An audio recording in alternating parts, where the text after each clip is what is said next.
Good morning, everybody. We'll get started. There's a lot of speakers and there's a fair few audience.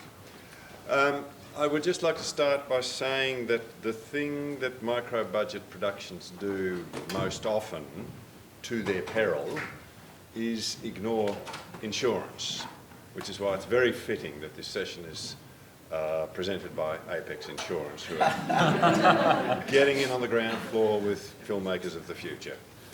Thank you, Apex Insurance. My name is Rolf de Heer. I'm a filmmaker, and I wish to introduce the four stars of the session. We have Zoe McIntosh. Zoe directed a film called The Deadly Ponies Gang. Then we have Tim van Dammen, Dutchman, yeah? Yep. Who directed, produced, and adapted to the screen the Romeo and Juliet. We have Curtis Vowell, who was the director of Fantail, and then we have Tom Hern, who produced Everything We Loved. Now, I had the great privilege of, over the past 2 evenings, watching these 4 films, and they are astonishingly varied, and they are great achievements on micro budgets, and we'll find something of their stories here today. The format is each one of these people has 15 minutes, that's theirs, although we can interject and talk to them and they can talk to us. Although Tim has said he doesn't want us to talk while he's talking because he's got a lot to say. And if you are going to talk, just really briefly, as quick as possible. I've got a lot of shit to say. Yeah. He's also the funny man, so we'll make him go last. And then at the end there's about half an hour for questions from the audience to any one of the panel members. So I think we should start with Tom, because Tom has expressed the desire to start.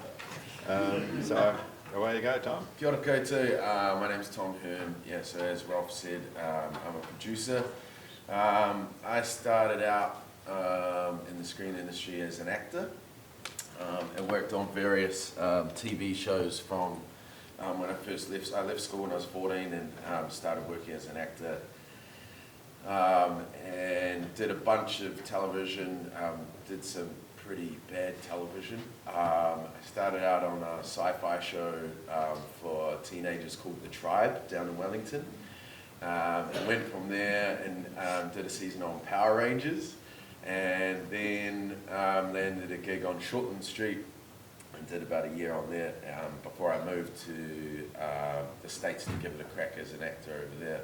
And while I was there, I hooked up with my old acting buddy, James Napier Robertson, who we'd been on both. Funnily enough, we'd kind of mirrored each other's trajectories as actors. So we worked on The Tribe together, and then we both got cast on Power Rangers together, and then we both moved to the States to try our luck over there. And we were both auditioning a lot over there. But the life of an actor sort of, it comes with a lot of spare time on your hands, I should say, you know. And most of the time we were just getting drunk and wasted and partying. And we kind of hooked up one day, and just James had secretly been writing a script, and he said to me, I'd like you to produce it, can you have a read? And I had never even thought of producing anything or making my own stuff. And initially, the kind of attraction to it was very much about creating roles for myself as an actor. And jump forward quite a few years now, that's very much not the motivation at all, but it got me started. And so I read James's script, and that was the script that eventually became our micro-budget feature debut, a film called I'm Not Harry Jensen. And so, yeah, I kind of naively agreed to make the film with James, but I had absolutely no idea what I was doing. I'd done some crew work before that, where I'd worked as an AD and production assistant, runner, done that kind of stuff. So I did, and I'd spent a lot of time on set as an actor on those long-running TV shows. Like, it was a lot of episodes, so I'd spent a lot of time on set. So I understood those sort of basic processes. but I had no idea how to get a picture up or how much of a journey it would be to go from that stage of reading the script through to actually seeing the film to its audience. And yeah, so anyway, I naively agreed to do it, and James and I put together a budget for the film, and we kind of came up with a plan of how we were going to make this thing, and we decided we were going to come home to New Zealand to do it because that's where we had relationships with talent, with actors, crew, gear providers, what have you. There's no way we were going to be able to do that in the States. And the script that James had written was very much built for micro budget, and that the film is a murder mystery film essentially, and it was originally written in the desert, where a bunch of people are out in the desert and they start getting killed off. It's a very sort of traditional micro budget model. So we shifted it to, quite early on, we made the decision to make it in the Waitakere Ranges in the bush, and we felt that if we could get really strong performances, strong cast, and could get the script into its absolute best shape, then that would be a good project to make on a micro budget. There's no special effects. All the locations would be in the bush, so they're free. It's an ensemble cast, so it's all driven by performances and by the script and the premise. So yeah, free locations. Because they're out on a trek, it's like all the characters pretty much have one costume, one look. So the idea was born very much with micro budget in mind. Can I ask you something there, Tom? Yeah. One thing which I assume there's a bunch of people that are going to make films here. One of the key things is what Tom just said. Give your character one outfit. Maybe give them a jacket to take on and off. And later on when you come to cut the film, you can cut whatever you want from wherever you want, and it won't matter, and it'll be fine. Anyway, that's All good, man. But yeah, so anyway, I guess jump forward because there's only 15 minutes to get through it. James and I basically from there started raising private investment for the film, and we ended up raising about $150,000. We went and shot this little teaser, like a 3 or 4 minute excerpt with our acting friends. We were able to get some of the best actors in New Zealand available to come and work with us, and that this is another thing that I've found is like actors are so keen to work, and especially in New Zealand, if there's something that they believe in, and the script's cooking and the character's exciting, they will come, even if the budget is tiny. And so yeah, we built this teaser, we took it out to private investors, and we made a plan to shoot the film. And yeah, we didn't go to the Film Commission. We didn't go to any TV networks or anything like that up front. We just set about making it, and we fully threw ourselves into the deep end. We surrounded ourselves with very experienced cast and very experienced crew, especially in the key roles, and we were able to kind of attract them to the project because of our past relationships with them and stuff. And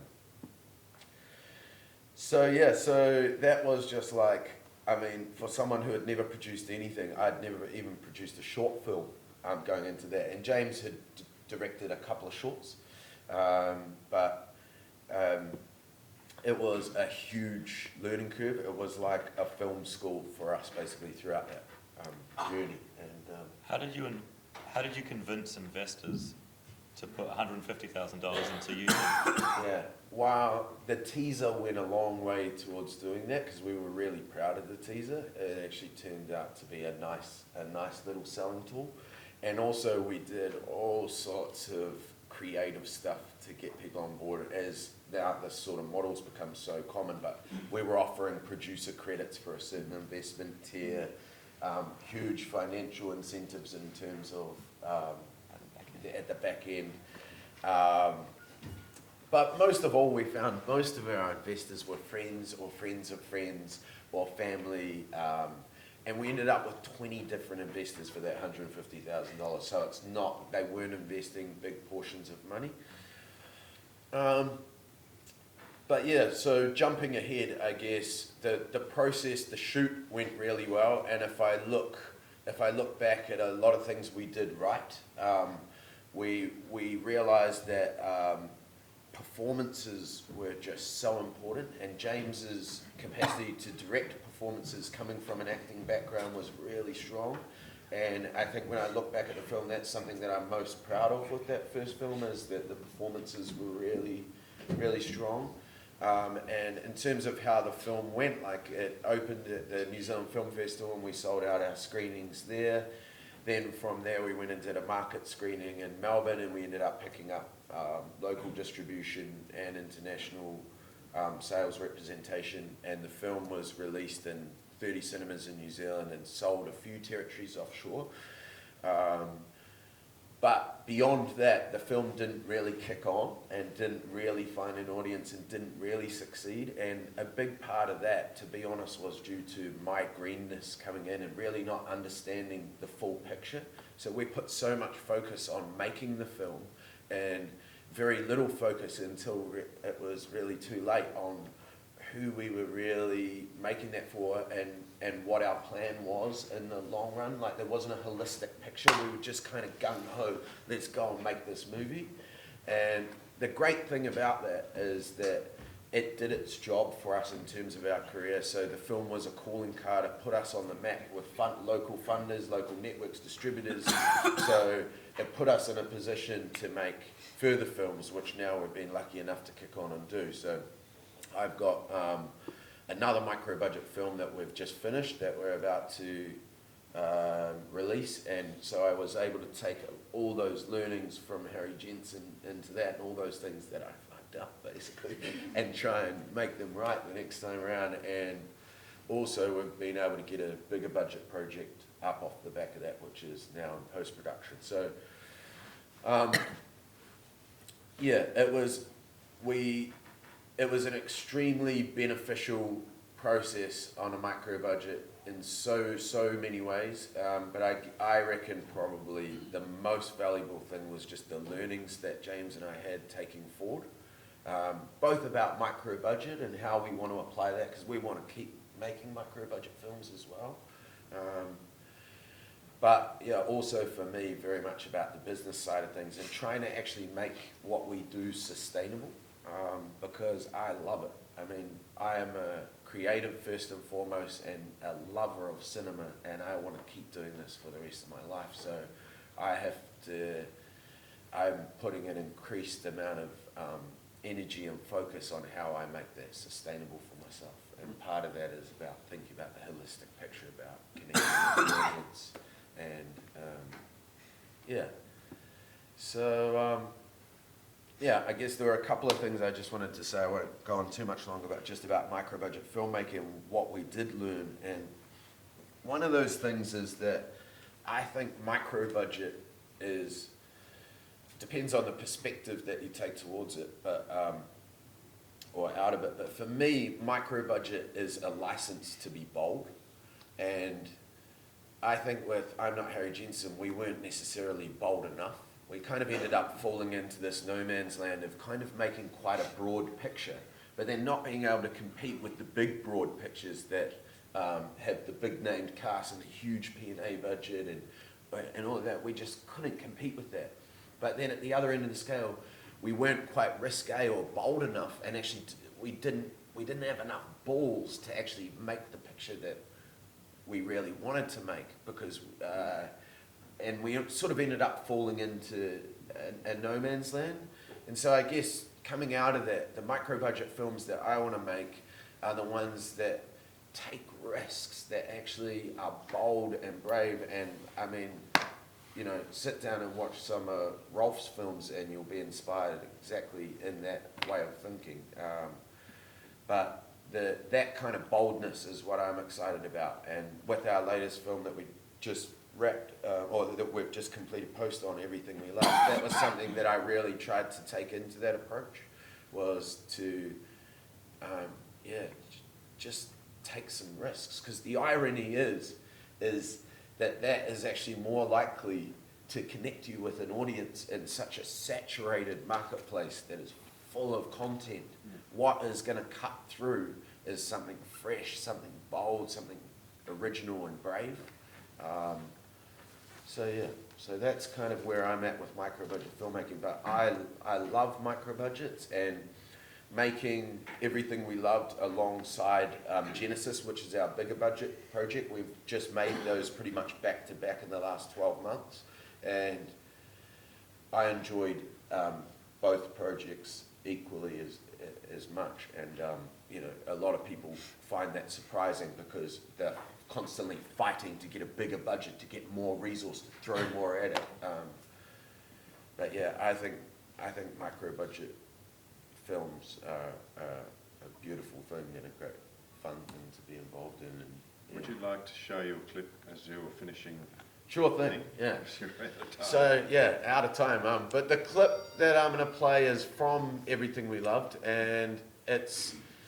The reason I picked it is because I think with micro-budget, two of the absolute most important things, and it sounds really obvious, but still some people don't catch on to this, is the strength of the script, A, and the strength of the performances, B. And so there were some things from this movie that I could have picked that showed how much production value we could achieve on a small budget, or, you know, pretty fast-looking cuts and what have you. But I picked this because it's kind of the story in a nutshell in a way, and that was what hooked me into the film.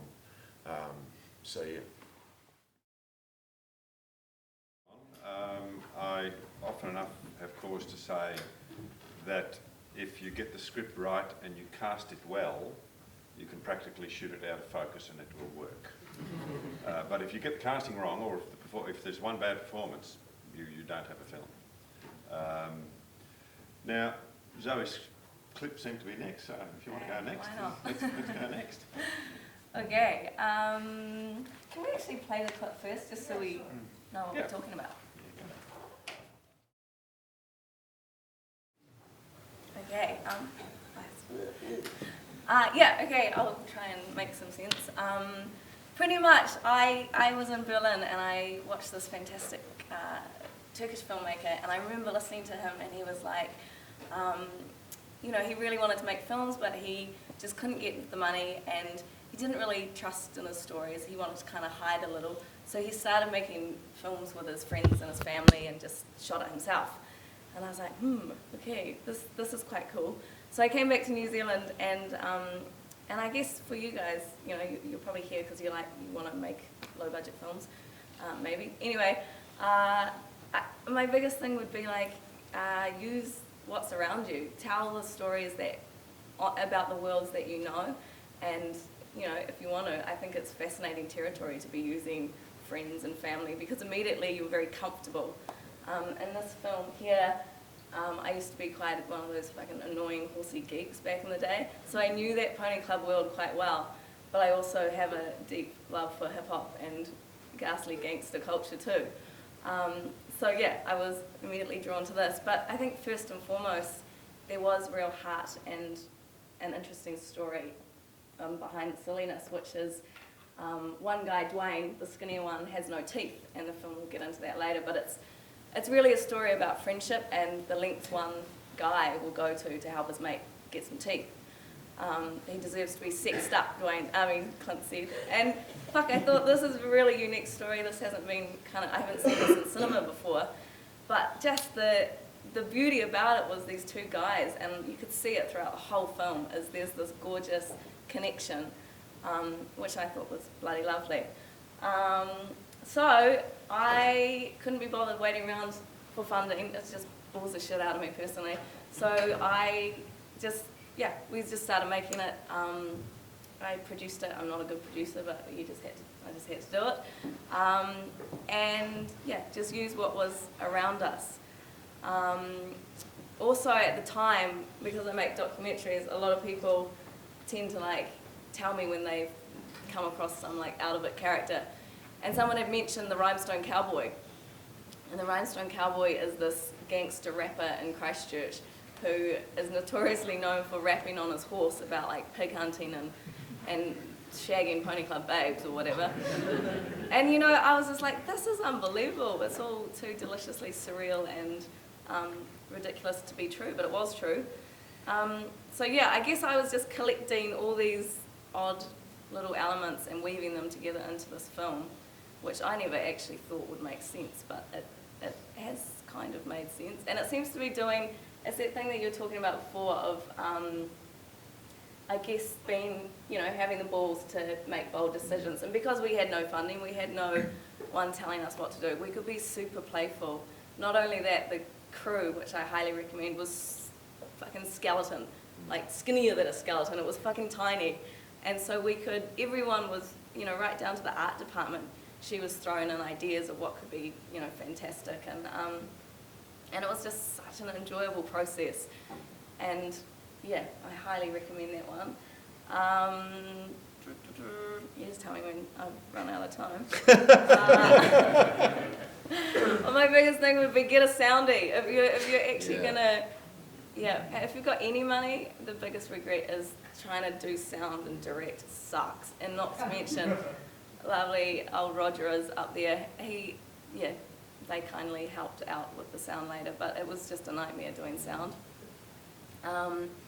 The other thing that I would recommend, which has been really fun, is thinking about creating a world outside your film. So Deadly Ponies has been in the film festival, and oddly it's going nuts. It's going very well. But I was quite keen to create a world that existed outside of the film. So already in the film there's this gig called the Help My Mate Dwayne Get Some Teeth gig, which really happened, and we had the Rhinestone Cowboy rapping on his horse in Golden Dawn. But we did this promo which went out, telling people to come along to the gig, and that went nuts. It went to America, and we had 4,000 views in 2 days or some shit. And so there's already a bit of an audience for the film, and then now we're kind of milking that a bit, and I'll show you. We've got t-shirts at each of the screenings. We've got merchandise. And we've got t-shirts, we've got magnets. Yeah. We can't buy anything. And we've got calendars with them doing sexy poses, whatever you're into. But it's kind of cool because you can actually make some cash. I mean, I haven't really made lots of cash, but hopefully, it's going to be enough to to fly me to a festival or something. But I think bottom line, it's not about money, it's about having fun and as you said, learning. It's just been, you want one, don't you? You can have that. You won't dress them though, you'll just keep them nude, won't you?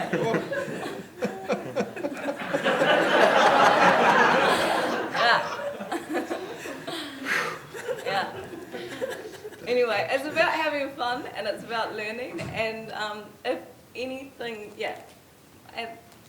I think if you can walk away out of here and just get excited about making your own films and, get your bloody dad involved, film him, he might have a story, I don't know, but I think as people, we've got this gorgeous network of interesting stories and fascinating characters around us, and that's pretty exciting. How much cash did you have to put together to make it? Well, that's a very good question. I don't know, because I'm not very good at the old Excel spreadsheets, and it just tends to go everywhere, but I reckon, thousands. I mean, I was fortunate enough to be, making the odd commercial, so I was just putting that money into this film. But how much money? Shit, thousands. So this is a real micro-budget film in the sense that you don't even know. It was so, in a sense, you just went out and made it and hang the consequences. Yeah. Right. Okay. I was a bit silly. No, No, I don't think so. That's not silly at all. Hey. This is incredible. We've just been going, it looks more spectacular than it possibly was, but it was just one point where it felt like the whole cinema was coming at me with money. Yeah, it's been great. Oh, the other thing that we did to create this whole world is for the press, for the New Zealand Film Festival, we're putting on a gala opening night, and I was like, how can we boycott this? And so I ended up bringing a live horse into town, into the city, and we tagged on the horse Deadly Ponies gang. We were hot gangster babes out the front, and then Clint and Dwayne were they're just, probably giving their number or selling weed on the side, probably. but yeah, totally boycott. And just be playful with how... With their boombox they had. yeah, with their too. boombox, we had boombox. Yeah, it was brilliant. It was all unorganised, and a friend of ours got the boombox and gave us the tape, and it was the worst hip hop ever. It was like, in the neighbourhood. And the guys were just like, oh, this is horrific. This is not anything. Anyway, but you just work with what you got, you know? And yeah. Yeah, Yeah. very good. Anyway, Very good. there you go. That's it.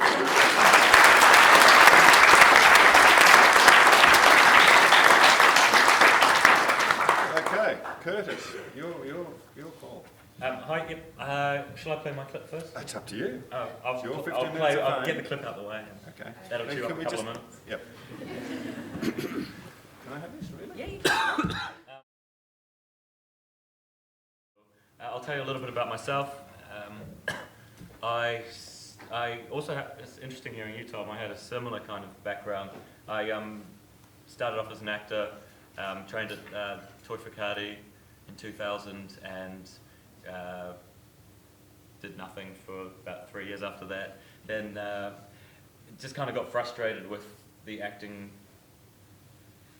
possibilities of waiting for the phone to ring or just not being able to have any control over your own career or destiny. And moved up to Auckland and still pursuing acting, but also I needed some other stuff on the side, so I got into casting, directing, casting assisting, and then also, similar to Tom, I started working on film crews as a production runner, and then also as kind of third AD, second AD, and then worked on some short films, and just used that time kind of without really going, I want to be a director. I kind of knew in the back of my head that directing was something that I was really interested in, but I used that time to just learn off good directors, how they were working, also bad directors, how they were doing things wrong. And so I did that for about the last 6 years, and I still do it now, still work on film crews.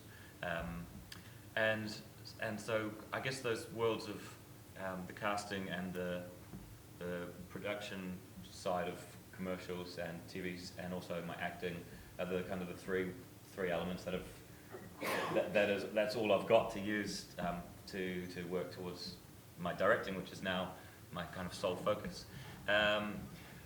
The girl in the scene, Tanya, is also the writer of the film Fantail, and she's also my wife now, and only because she did a good job. And also the theatre world, coming out of drama school, it's your home, it's your background, and I guess it always will be in a way for me, spiritually at least. And Sophie had won a North Shore scholarship for doing well at acting, or for doing, I can't remember what it's for, but I think she got like a small grant. But they said, look, we're doing a performance. You need to come up with something. So there was like a ballet dancer that did, won a ballet award, and she had won an acting one. So she's like, what do I do? And so she studied at drama school, and she had a 10-minute monologue called Fantail, and she's like, oh, I don't know, I liked it, but and I was like, just do that, just do the monologue, I'll direct it, and we'll put it on, and she did that, and kind of, I think it was at the Michael Fowler Centre. No, I'm sorry, the one on the North Shore. Bruce Mason, yeah. So she performed at the Bruce Mason, and it was fantastic. And I was like, Soph, this is such a good story. Why don't you develop it into something bigger? And naturally, we thought, let's develop it into a theatre show, because that's something that's cheap and quick. You can just kind of get a few actors, a few friends, put it on, and chuck it on at the basement or a small theatre, and then you've done it. And so we started developing the idea into a longer format show. I don't really want to give away the ending, because some of you, or maybe a lot of you, haven't really seen it.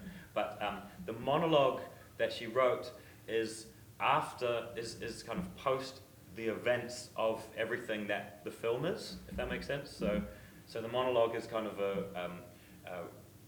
confession of the events that take place in the film, and so we're kind of working backwards from there. And so she's like, okay, well, let's develop it. And we applied for, I think, $2,500 from Arts Alive, and got turned down from that. And so we were like, oh, maybe this idea is really crap. Let's kind of just drop it for a bit. And we did, and then the escalator scheme for the New Zealand Film Commission, we were just kind of watching it without any kind of desire to apply. And then I was kind of like, well, so we've got this idea which we didn't get funding for, but it's such a perfect idea for a low-budget film because it's only got kind of 4 actors in it, and it's at the time it was 100% set in that petrol station, and we were like, and it's kind of what you're talking about. It's really nicely contained, and so we thought, oh look, let's give it a shot, and so we applied, and we were lucky enough to get through into the shortlisted in the final 12, and the Film Commission told us at the time that somewhere here that we were the wild card, and that we were that they were taking a chance on us, and so we just worked really hard. The Film Commission gave a little bit of funding, and we did a similar thing again as what you did. I think Sophie got a bit of funding to write the first draft, but we just used that money to make a little teaser to kind of prove that we could, that we knew what we were talking about, that we could actually make it, and also to prove to myself that I could make it, that it was going to work cinematically. And so we shot one kind of 3-minute clip, which was taken out of the film, and submitted that along with a massive application, and we're lucky enough to get funded into that. And so that was an escalator scheme for $250,000. And so once we got greenlit, it was like, great, but shit, what do I do now? And I should say we also through the commercial world, I got Sarah Cook, who I was working with just before we applied. I was like, Sarah, do you want to produce Fantail, Sophie's idea? And so it was a team of 3 that went through that whole process. So once we got green lit, we then got the first thing we did, which really helped, was to get Curious Film on board as a co-production partner, and they've just been massive in terms of giving us like great use of their edit suites, flame suites, meeting rooms, accounting systems, and also free lunches and stuff. So we work with them. I've written a list of top 10 tips of low budget, like that I've things I've learned. I just thought it's like the easiest. These are my top 10. I just thought it was really it's nice and concise, and hopefully this will be the best way for me to convey what helped making it low budget. So my number 1 was material that suits the budget. I think that's like so important, like making sure that you're writing to budget. That's regardless if you want to make a $6 million film or $20 million film, then that's fine, but write to that. But if you want to make a $100,000 film or in our case a $250,000 film, write to that budget. It's probably the one key thing that will undo you later on. This is all just stuff I believe in my early stage of filmmaking. Number 2, a strong story doesn't cost anything, and that's what Tom was talking about. It really doesn't cost. You know, if you it takes time, but it's one thing that you got to get right before you start shooting, because low budget is so quick, as you all know. It's like we had a 20-day shoot, and it was all over before you know it. So we had to settle that beforehand. Number 3, great performances can carry a film. That's what Rolf was saying. If you have great performances, kind of you can shoot out of focus. It's a really nice analogy that I'll use in the future. Don't do it. I'll take it. I won't claim it as my own. Go on. You should shoot everything out of focus. No, but it's true. It is true. Like, and that was one thing that I felt I had total confidence over, and that I believed that I knew the difference between a good and a bad performance. And so I didn't have a huge wealth of actual on-screen directing experience, even though I'd spent a long time on set. But I just knew that I could get good performances, and so when people say the performances are really good in Fantail, I pat myself on the back. No, but I do. I go, oh, that's good. Then I've done my job essentially, because that was the bulk of it. Number 4, Number 4, limited locations. Choose them carefully. Like, if you're going to have a few locations, then make sure they're really good ones, and that will really help. I mean, it might be obvious stuff, but if someone had told me this before I started, it would have helped me. Number 4, keep your cast small cast. Sorry, number 5 was small cast. That's obvious. And it helps in rehearsals as well beforehand, that you can really, I mean, for the rehearsals I had, it's like, you're not trying to juggle a whole heap, you can just kind of keep it really contained and achievable. Number 6, yeah, as I kind of mentioned, having a co-production team is invaluable if you can do that. I didn't realise just how useful it would be, not only to have that kind of support, but also like a physical building that can be like a central point that you can bring the crew together, and it just adds kind of a professional touch, as opposed to kind of pulling people into your living room or something, which is fine too. Like that's possible, and that's another way of low budget. But it just made things that little bit easier for us. Number 7, the will to finish it. Yeah. No, it's like, sounds stupid, but it's true. It's like the will to finish it. It's like you've got to have a team who like actually have that desire so that it doesn't just kind of never get finished. You've got to love it. Yeah, yeah. You've got to love the film enough to keep, which will keep the will to finish it. Right? Totally, because it's your baby, and it's like 2 years later you're working on something that you haven't paid yourself a cent for, and if you're hating it, then it's just going to be an awful process, and you need to love it, eh? Like you said, it's like you've got to enjoy what you're doing. So having the will to finish it, and that's not just one person, but it's like everyone involved, you know, like which brings me on to number 8. Your time's up. It's a very sneaky way to extend your amount of time, isn't it? Is my time up? No. We started 5 minutes late. That would be awful to finish it with. Oh, fucking hanging And out the for most another important, 8. and the most important is, we've got to stop now. No, I wrote an editor who cares because in the once the shoot's Because most of you finished- don't. Most of you. No, but well, I mean, I don't know. Maybe there's some that I'm not saying because most editors don't, but I'm saying like. Yeah, I was really lucky to have an editor who cared. And Forget number 8. It's self-evident that editors and if there's any editors in here, I'm sure you find already a new care. number 8. I'll just make number 8, number 7. No.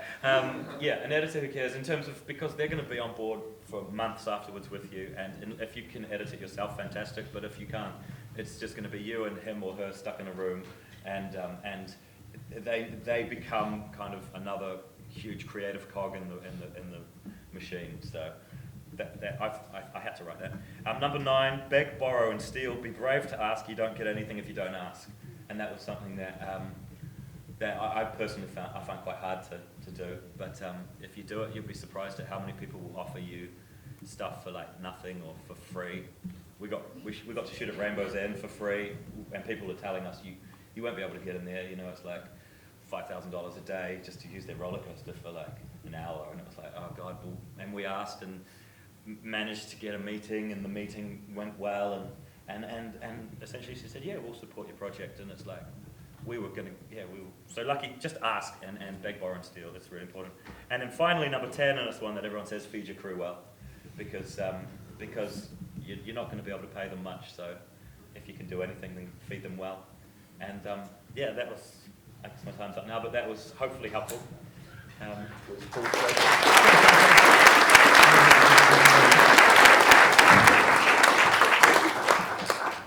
Tim, it's all Hi. yours. I'll just give a real quick thing, and then we'll show the clip. I started off running around with a camera as a kid, like everyone else, making fucking G.I. Joe stop motion things and do tape-to-tape editing, and then I went to arts. I started off at med school, and then I was like, after the first year, I was like, and because I didn't care, I was like, I don't care if you have a cold. So then I went to. I was like, my mum was like, what would you like to do, Tim? And I was like, well, I just want to make movies. She's like, why don't you try that out? So I went to art school, and did my thing through there and whatever. And while I was there, I made a couple of feature films, like feature-length films. they're not feature.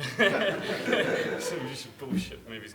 And I was confused. I made this thing, and I sent it off, and I got it certified. It was like the Dogma film, because it meant that I didn't have to like, do anything or know what I was doing or anything. Yeah, and get a certificate. It would be amazing. And I sent it off, got the certificate. Fucking terrible movie.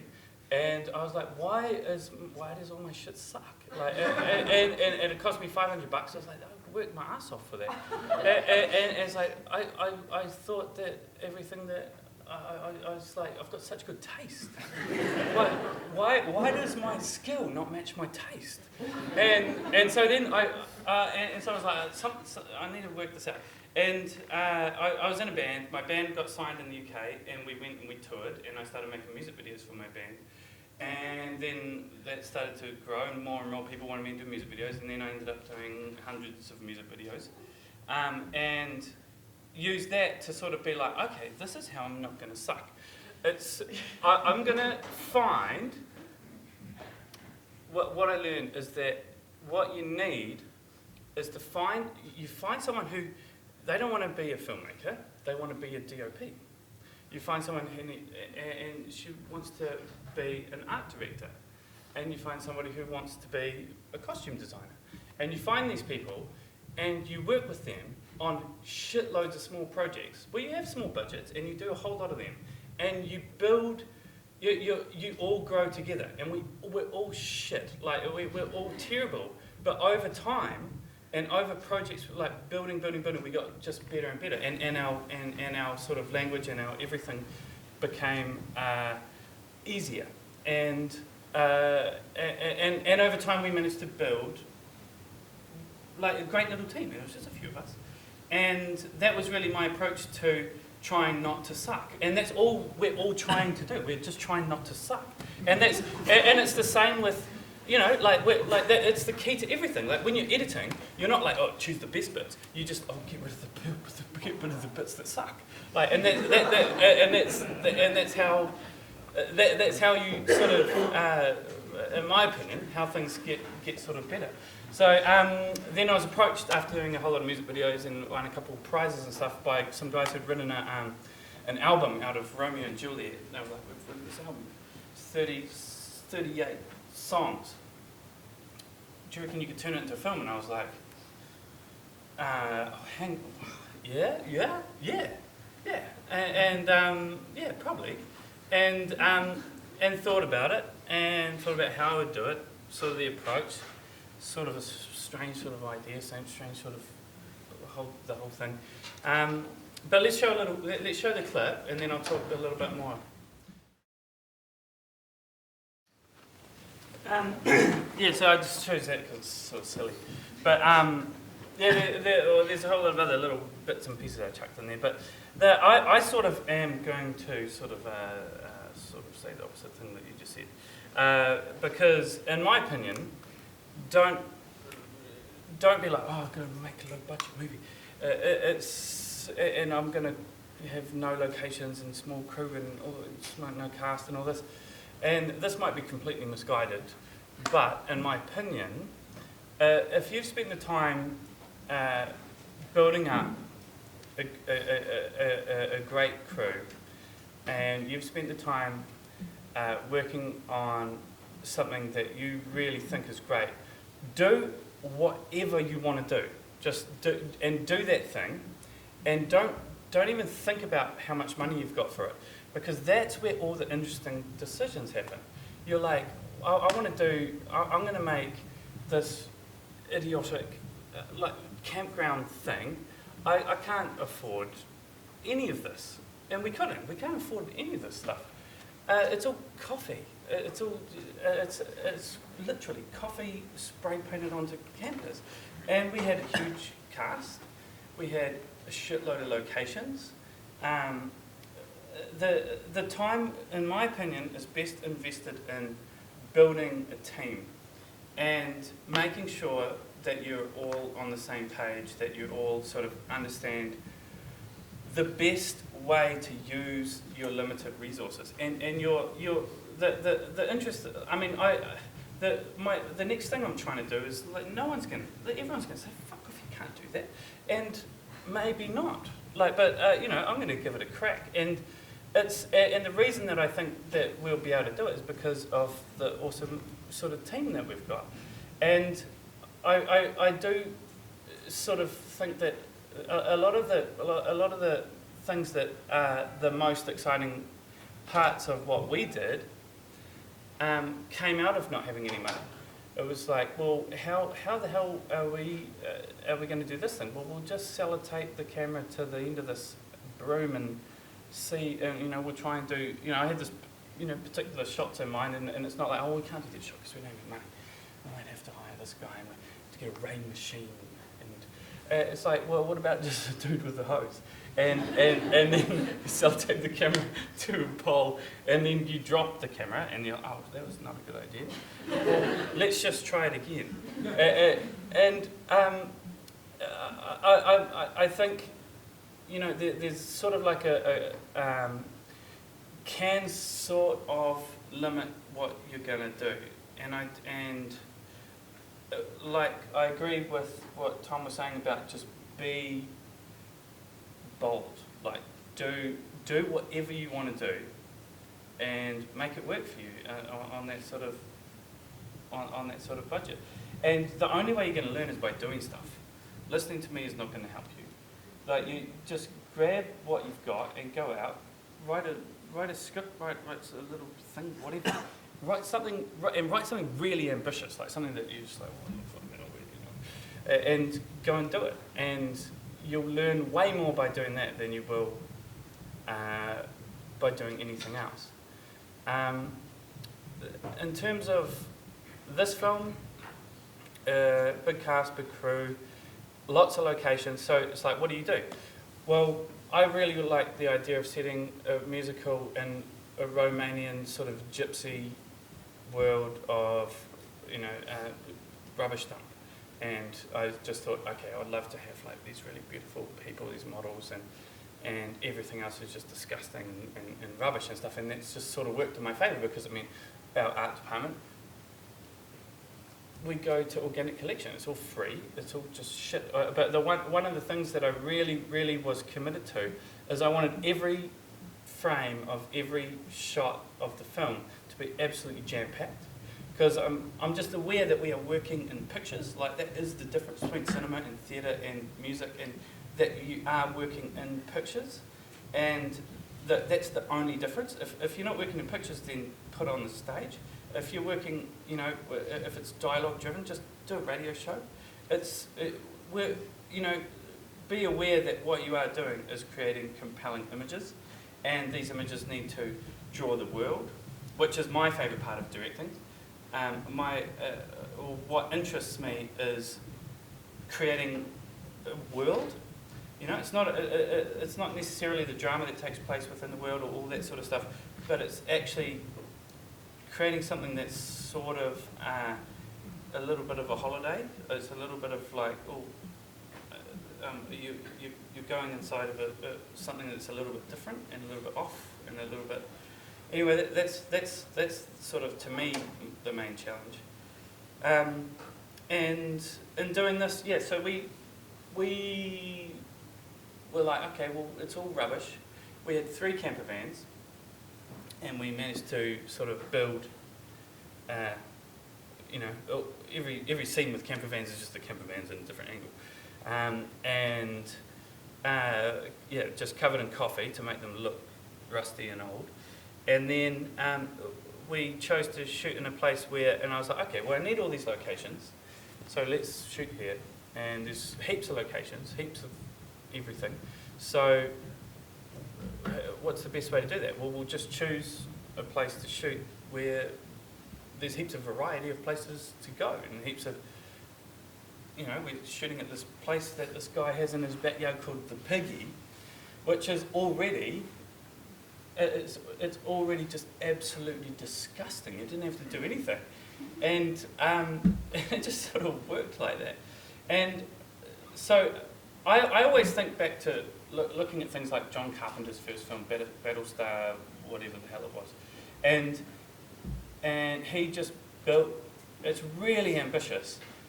And he just turned his flat and his hallway and his living room and he built it all turned it into a space station, and it's really amazing, like really, and no money, but I can't stress enough, you're not going to make a film by yourself. You need that team, and you really need to build those relationships, because, and not be like, oh, here, director. It needs to be. People have way better ideas than you. That's why they do what they do. They're all better at their job than you could ever be, and that's why you work with them, because you're like, holy shit, how did you do that? And they'll tell you, and you're like, oh, yeah, probably could have done that, but wouldn't have thought of it. But do you know what I mean? It's like you need to. The people is the important part, and anybody that wants to go out and do stuff and run around with stuff. The other thing you've got to do is you've got to be prepared to suck, and you've got to be prepared to suck for a long time, because unless you're sort of one of these guys that you read about online, like your Tarantinos or your like guys that come along and they make their film, and you're like, hello, I've made my film, and it's amazing, and you're like. Or you're Neil Blomkamp, and you come along and you're like, oh, I've made this ad where the shoe changes shape, and now I've made District 9. And you're like, you fucking art, how did you do that, you bastard? If you're not one of those guys, which I'm not, it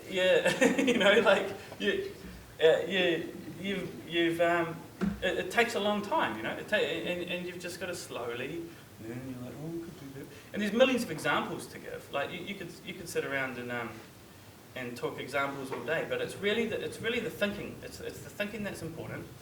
And all I really stress to anybody that wants to sort of do this sort of thing is, don't limit yourself. Don't this whole micro budget thing should be liberating. It shouldn't be limiting. You shouldn't be like, oh shit, I got no money. Fuck, we'll do one guy in the corner and my phone and it's just. But sorry, I have to come in here. There's no contradiction. I think you're creating a contradiction where there isn't one. Good. Because what Curtis is talking about, for example, is in fact maximising what he can do by setting parameters. They're not limitations, they're parameters. Yeah, but I'm not talking about what Curtis was talking about. I'm talking about like just the general sort of thinking about this whole low budget filmmaking approach, yeah, which is preached often, mainly online, because I do, I look at stuff online, but it's always about, or you can only have one of these three things. Right. And it would be like cast, locations, and I just disagree with that. I think make it work. Like it's, I'm not saying. No. Yeah. You started off. Okay, it's a very good time to open it up for questions from the audience. We have one keen one to begin with. We may as well go straight into it. 4 very varied experiences, and away you go. Thank you.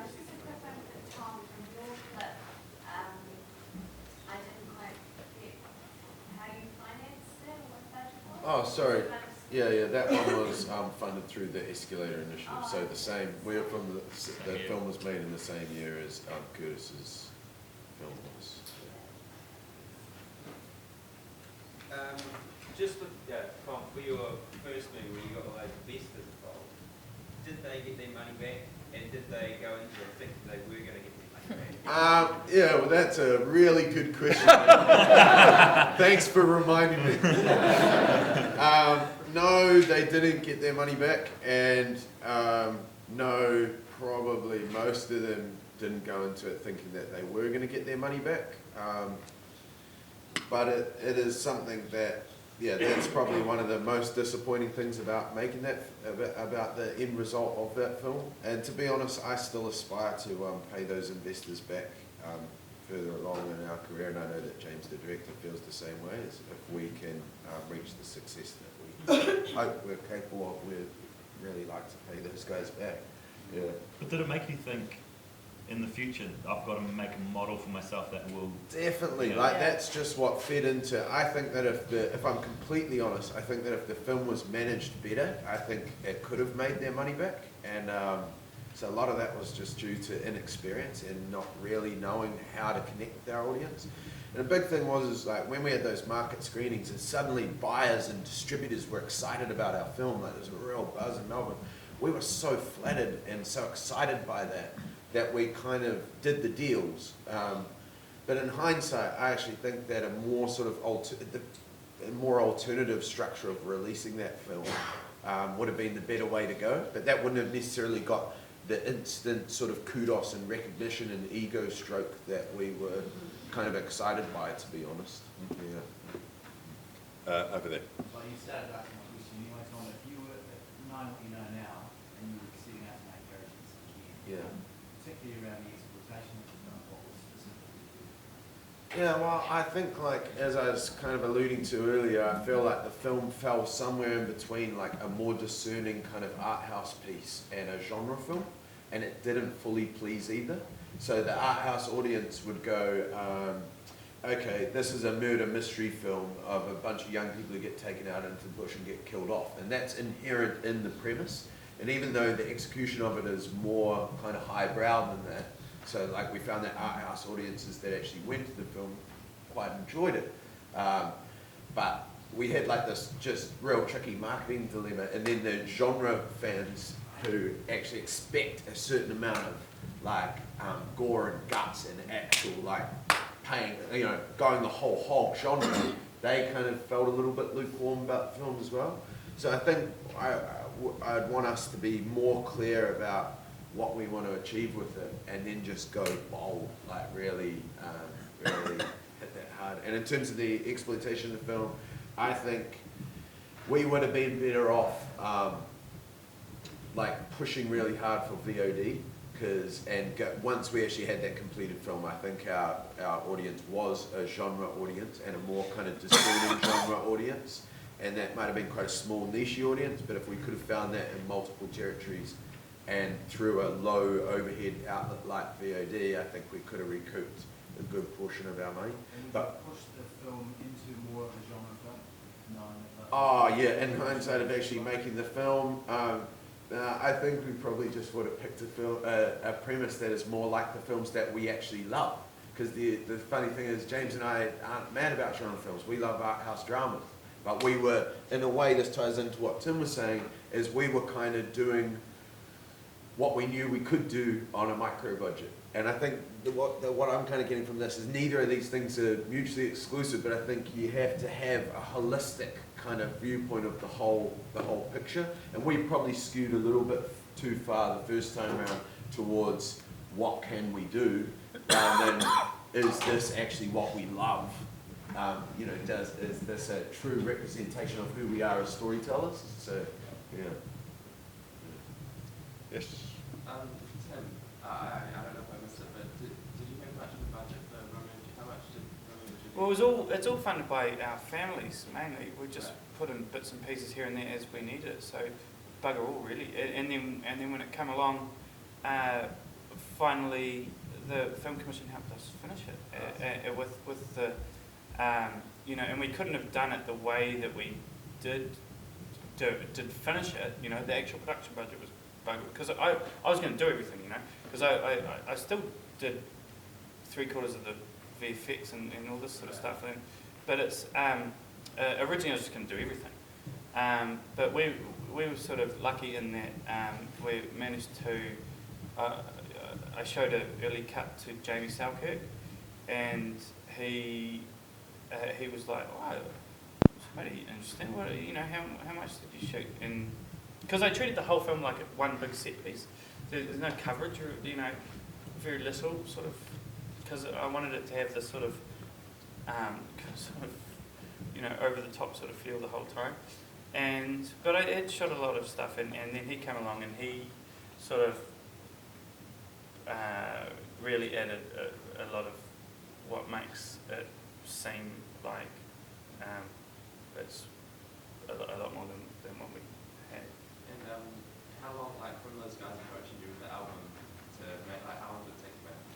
Well, they talked to me in October, and then I spent 3 months writing it into sort of like a storyboard screenplay sort of thing, because it was just music, you know.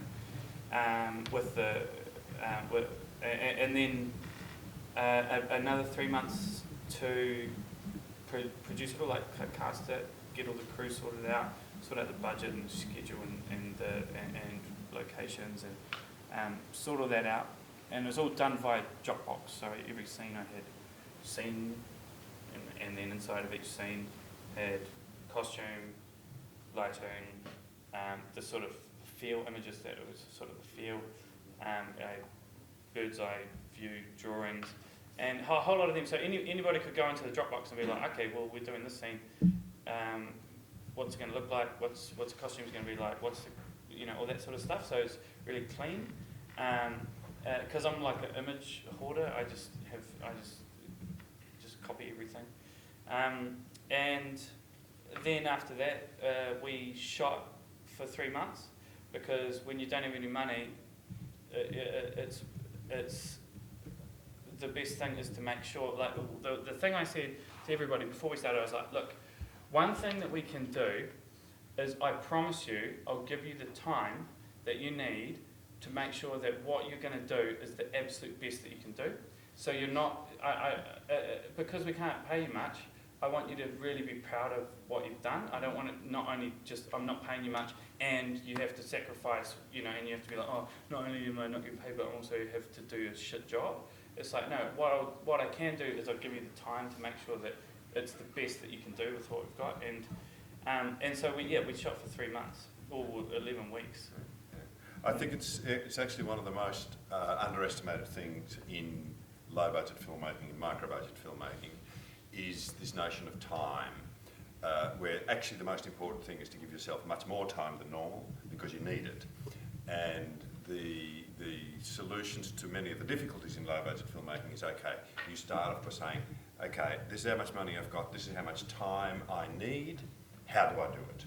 Okay? Instead of saying, this is how much money I've got, well, that means I've only got this much time to do it in. You inverse that equation because you have to, and there's the result. I mean, it's Time becomes your friend. yeah. Yes. I was just wondering how you get around, and you alluded to it, I think Tom was saying that actors are always super keen, so you said that. And low budget filmmaking does get criticised from time to time, and I know the Commission's got criticised for the escalated scheduling schemes for exploiting people, and you talk a lot about people doing jobs for no money or very little money, and how do you make sure that they're there because they really want to be? They're not there because they're desperate to do something, they're desperate to work. And how do you try and ensure that it's fair for those people, given that they're not going to get paid or get paid very little? I mean, the only thing we can really offer them as filmmakers is just to make sure that it's that we're not wasting their time. And I know exactly what you're talking about, because I mean, a lot of people that worked on our film were just like, I can't live in New Zealand for much longer. Like, what am I going to do? I can't be an actor here. And that's a symptom of the environment, the climate. But I mean, it keeps moving more and more in the same direction as the music industry. It becomes lower budget, less production, less people, and what ends up happening is that the people that suffer is the talent, really. So it's difficult. But you're in the same boat as a director, You're in the same boat. I mean, what do you know? So the theory is, say, for an actor, it's better that they're working better if they're doing something, even if they're really not getting paid for it. I think you can also set in place, like, afterwards, like, we didn't think our film was actually going to, like, it's selling out, it's going well. Yeah, it's a green card for them. And also, I think you should put in place, if people have put all this time in, I think it's pretty gross if directors or producers are suddenly like, it's money's all coming, whatever. You're not going to make much money, it's unrealistic. But I think you need, and that's what I'm exploring now, is like to find out the actual percentages of what people worked and give them some benefit at the end of it. I mean, that's... Yeah, and I'm certainly not suggesting that any of you guys, and I know some of you personally, I wouldn't even rip anyone off, but it just always strikes me that we do have a real low budget, micro budget kind of thing going here in this country. And it's great, because And for, I guess it's where it's different is I find that in the creative roles, it's relatively easy to find someone who wants an opportunity to express themselves in their department or in their portfolio, because they're just as passionate about that as we are about doing what we do. But I guess where it gets a little bit trickier is when you go into some of those technical departments, where a lot of those guys, they, you know, this is my job, this is my livelihood, I do this to, you know, but what I've found is, I mean, I'm not Harry Jensen. I had all the tech guys were coming up to me going, "This is the best job I've ever done." You know, like absolutely loved it. And they were all guys who were stepping up to become heads of departments that had never done that before, and they were getting a kick out of that. They were being challenged.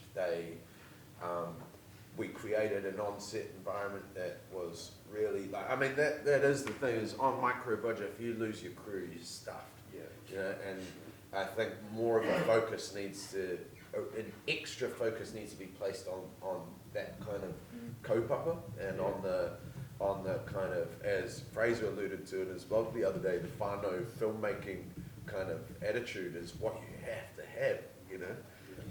It needs to be a positive work environment. I think, though, that Zoe will continue to make films because you're grappling with what I think is the most important thing, is that you create a transparent structure that is fair, scrupulously fair, and that can only ever be seen to be scrupulously fair. And then you can ask of people, because if then something does happen, there's no resentment because they get some money. Look, it's what has allowed me to sustain a career in Australia. Because from the beginning, I did that in quite complex ways, and I was lucky that some of the first ones actually did pay, and there were people who'd been in the industry for 25 years. They'd never ever seen a cent at the tail end, and here they got something, and it was a cheque for $24, and he framed it. He framed it. The one cheque in his entire career. This was a best boy, you know. So, yeah. I just wanted to say good to Rolf, Fraser and Tom yesterday we had on the back end to Yeah, there's a point system. Yeah. So the structure of Escalator is that out of the first $250,000 is of back end of incoming money is a corridor that the producer has at their disposal, and at least 50% of that 250 must be shared amongst cast and crew. And for different producers, it's varying, maybe more than that. Just a pity that you guys have made the last Escalator films. Because I'm actually really, after all my learnings from I'm Not Harry Jensen and through everything that we've just made now, I find micro budgets so exciting. Like the script that I'm working on with Max Curry at the moment is like, it's a script that just could not be made with a bigger budget. It would get all the edges kind of carved off it. And I'm finding myself wanting to go into that more risky, more bold kind of territory as a storyteller. And I don't think I could get some of those things across the line with a bigger budget. Yeah. Okay, over there. As probably one of the youngest people in this room, a question for Tim. How do you start making those connections to meet DPs, to meet lawyers, to meet costume people, when you have nothing to I've never had much to sort of give anyone, other than, hey, what are you up to in the weekend? And so what I did when I first moved to Auckland when I was 17, first thing I did is I was like, well, where do all the out of work actors work? And it's like, turns out everywhere except acting. But a lot of them were working at Rialto back when Rialto was there. So I was like, okay, I'll get a job at Rialto. So I got a job at Rialto, and it was all actors and theatre people and stuff like that. And I worked there for years. Then and so I made those sorts of connections, and we started making little films here and there, and that's where I met Tom Sainsbury, who you might know. He writes for TV and stuff, and he and me and him, we used to write stuff together, and he produced my first two films that we made so ages ago. And then from there, I would just sort of, I always had jobs around people that had a similar sort of thing. So I was a projectionist there for ages, and then I went and got a job at the Auckland AV Library, and worked there for a long time. And the whole time it'd be like, oh, he does photography. He loves doing photos and shit like that. I was like, oh, have you thought about, are you interested in movies? He's like, yeah, fucking, he's got all this sympathy for Mr. Vengeance. Look at this shot. And you're like, oh, so what would you want to do? He's like, I want to be a DP. And it's the same. And you just, as you sort of make more stuff and you get to know people, you find people that want to do that sort of thing. But the main thing is to make sure that you surround yourself in those sorts of creative environments, and environments of people who get off their ass and do stuff. Lots of people, lots of people. They've got lots of talk. I'm working on projects. So what are you doing? Projects, many projects. But no, you never see anything, It's like and it comes back to that same thing that I say, especially for someone young like yourself. Don't be afraid to suck, because it's going to happen. And if it doesn't happen, good on you. But it's really make sure you make stuff and you put it out there. And when people are like, oh, then you don't get all upset. But it's so good though. Oh, fuck you guys. It's like none of you. No, they just don't get it. It's like no, they don't like it because it sucks, and learn from it. Think about why they think it's not good, and as long as you as like a director, and really being a director is sort of like being the dad of the family sort of thing. Everyone comes to you like, oh, Katie said that my makeup, she said it's lopsided and my eye is higher than the other one. And you just and then you've got to sort of look after everyone. That's really, really what your job is. You look after everyone. You make everyone, you enable everybody to do what they do the best that they can possibly do. It's the easiest, directing's the easy part of everything. Because you're really just making sure that these amazing people who are way better at you than everything that you could possibly do are giving them have that space to achieve the closest to their potential that they can. So my advice would be find out where people that are not working work and go work with them. I think that's an exceptionally good place to stop. It's been a wonderful session for me. It's quite inspiring, and I hope the same for you. And let's thank our panellists.